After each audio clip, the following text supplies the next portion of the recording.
This is kind of a shaky ground kind of topic. I want anyone in my life to know that I love you. And if you've done any of these things, this is not geared towards you. Each person has different levels of permission. So people who don't really, I don't really know well, and they don't have that much of a level of permission. People who I know really well, and we've already had many conversations, have more permission than a stranger in the street who saw me in the newspaper or saw the news in the paper or on TV. So every person will be different, but as a general rule, you can use some of these things to help in interaction with your grieving friend, whether they have the same issues that I do or not. I have had an issue with the "how are you" greeting long before the accident. I didn't like it. If you ask me how I am, I'm going to tell you. Or if it's somebody that I know really well and they ask me and I'm not able to answer, then they know.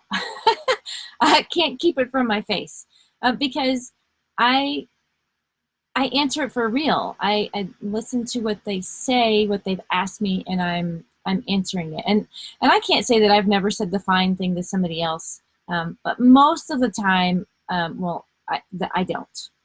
That's not how I answer that question. I didn't like the people were saying the words, but they didn't really mean it. So I know that society has just done this. I know that people are not being mean or saying that they don't really care. But since I already had this issue, then it was even worse for me after the accident. So right after the accident, people would ask, "How are you?" Usually strangers or people that I don't really know. And what I really wanted to say, do I want to admit this? Some of my good friends already know. What I really wanted to say is, my two daughters were killed in a car accident. How do you think I am? Now, I would never say that to anybody. I would never say that to anyone. I don't care who they are. But it's how I felt. It's how it made me feel. And I know you don't want to make anybody else feel that way.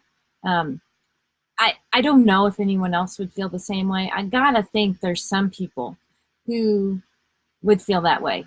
But why risk making them feel that way if you could just choose different words? Say something different. Don't use those words.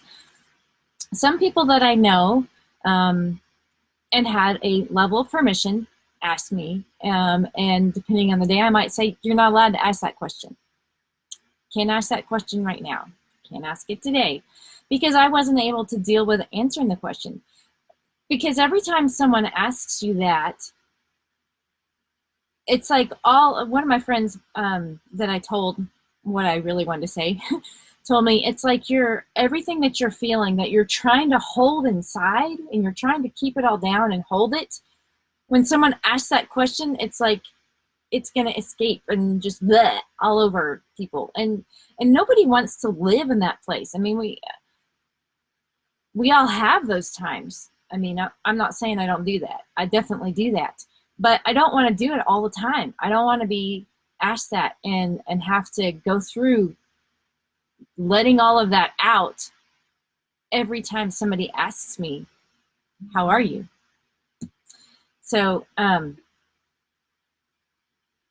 I just I don't want to be rude. I don't want to be rude to people, but I don't want you to make somebody else feel that way.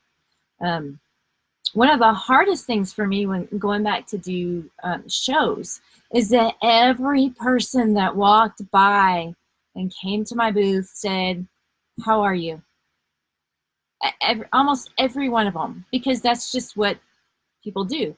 I eventually, because I couldn't handle it, I eventually decided that I just wasn't going to answer and see if anybody noticed. And they didn't. I mean, I started doing that in when I had the Abilene Fair. So that was back in like the first or second week of September. And this is the busy season, so I'm somewhere all the time. I started doing that back then, and I'm still doing it, and people still don't notice. When I was that week when I decided to do that, I was the fair. It was the one that Iran's always did with me, so that made it even harder. But that whole 9 days of the fair, me not answering that question, only one person noticed, and it was an autistic kid, and he wouldn't leave until I answered the question, and then he ran away. But you know, it was just interesting that nobody even noticed that I didn't answer the question. They still aren't noticing that I'm not answering the question. It doesn't bother me now like it did then. It just bothers me maybe a little bit more than it did before the accident, because it bothered me before anyway. It just one of those weird, quirky things that I just didn't like. So one of the things you could say, you can say, it's good to see you. You can say, I've been praying for you. I mean, you can say it's good to see you to anybody. I've been praying for you. If you've been praying for them, that's a great thing to say, because I know for me, I know that that's the only way that we're making it is because of the people that are praying for us. I think that's a great thing. Now, depending on the day, that might make me cry too, but that's okay. I'm not having to pour out everything that's going on inside. I know one person in my life who was told, you'll be okay. Everyone has bad days. You don't say that. Don't. That's not a good thing to say. Don't say that. Don't demean what anyone else is going through, no matter what it is, whether it's grieving the loss of a person or a pet, or having a fire, they lost a job. I mean, no matter what it is, don't belittle whatever it is that they are going through. One of my dear friends, she told me, I'm only going to say this once. I want you to know that I'm here for you anytime. My heart breaks for you, and I can't even imagine what you're going through.